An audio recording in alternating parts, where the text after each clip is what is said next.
Millions of Canadians have already locked in their votes. Elections Canada says a record 7.3 million people voted in those advanced polls over the 4-day-long weekend. That's up 25% from the last federal election and includes more than 2 million people on Friday alone. That is a single-day record. Certainly the trend's up from the previous advanced polls. And also we have a couple of other indicators. We had 75,000 votes cast in the vote on campus, which was a great number, given the fact that students were actually in exams or already gone. And also we're seeing, a very large number of special ballots going out to Canadians voting overseas. I think that number is up to like 93 or 94,000. And already we've got 20,000 of those back. So, there are other indicators that people are voting, and maybe that will see us through into Election Day. Now, it is worth noting higher advanced turnout doesn't always mean higher turnout overall. In 2021, more people voted early than they had before, but fewer ended up showing up on Election Day. Let's take a look at the CBC poll tracker. It shows the Liberals still on top, but their lead on the Conservatives have dropped slightly to about 5 percentage points. If the election were held today, the poll tracker predicting an 80% chance the Liberals would win a majority. It projects a Conservative opposition with about the same number of seats it currently holds, while the Bloc and NDP would see significant drops.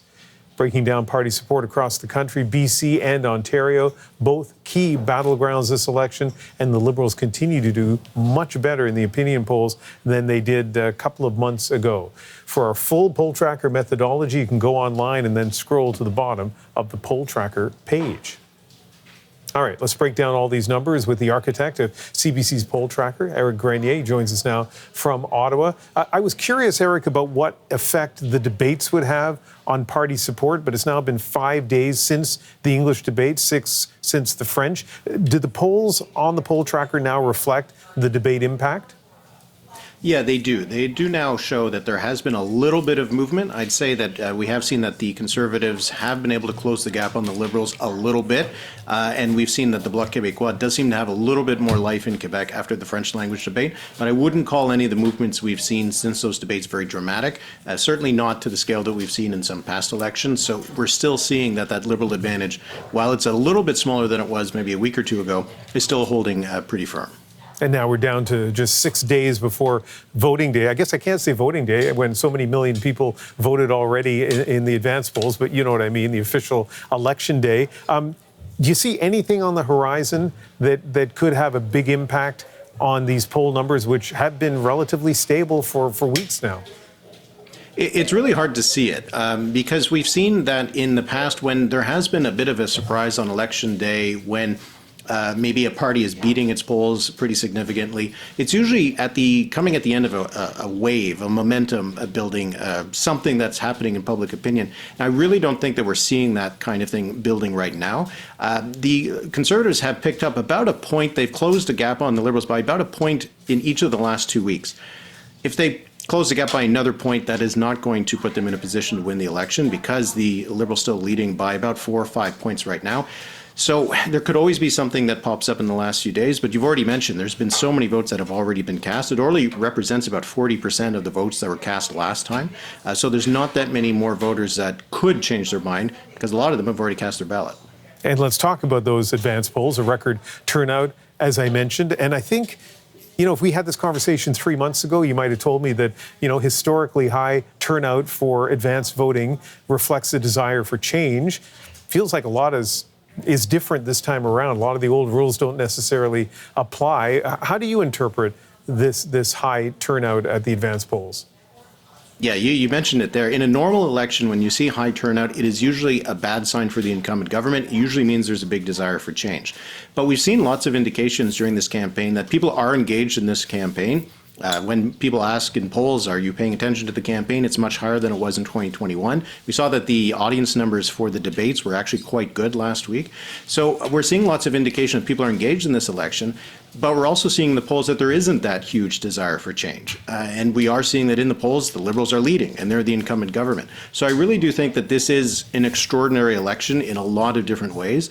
And one of the reasons is what's happening south of the border. That has really, I think, engaged Canadians in politics, and it has gotten them more interested in this election. So normally, high turnout is bad for the incumbent government.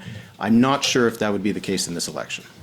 Our super describes you as founder of the Writ. And so I should tell you, Éric, I finally subscribed to the Writ yesterday, and I've been reading through it. It is fantastic, and I would suggest anyone watching who cares a lot about politics, especially right now, could do the same thing.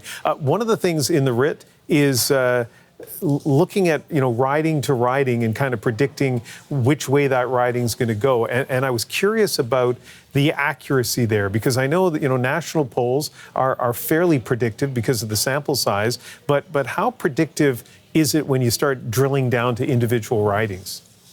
When you get down to the individual ridings, then you're starting to get into a little bit more uncharted waters. The accuracy at the riding level is usually still pretty good. The past record has been about 90% accuracy rating.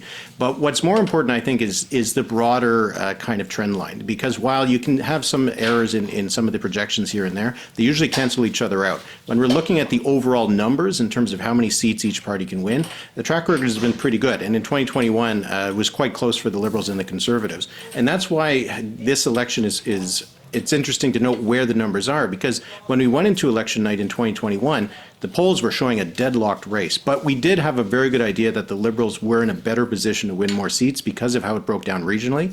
And that's what we're seeing here, that the race is not as close as it was in 2021, and the Liberals have an even better chance of winning more seats than they did last time. So while at the individual level, there'll always be a few mistakes, I think in terms of allowing us to translate the polls into seats and to give an idea of the strengths of the parties in the House of Commons after the vote is over, it has a pretty good track record, and I think it can give a little bit more light on what to think of when we're looking at these national top-line poll numbers.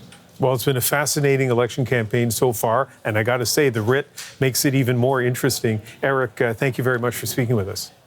All right, thank you.